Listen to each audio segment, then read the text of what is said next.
एवं बहुविधा यज्ञा वितता ब्रह्मणो मुखे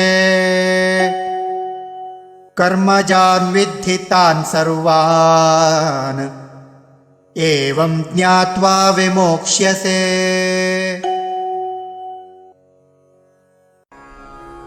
एवं बहुविधाः यज्ञाः वितताः ब्रह्मणः मुखे कर्मजान् विद्धि तान् सर्वान् एवं ज्ञात्वा विमोक्ष्यसे।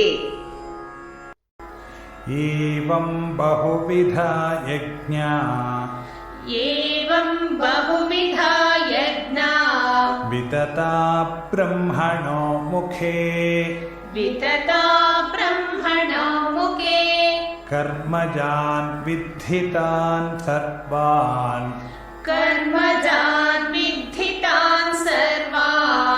एवं ज्ञात्वा विमोक्ष्यसे।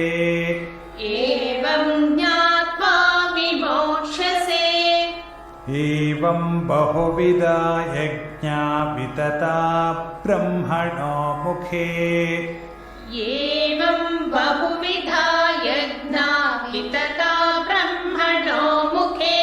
कर्मजान् विद्धि तान् सर्वान् एवं ज्ञात्वा विमोक्ष्यसे।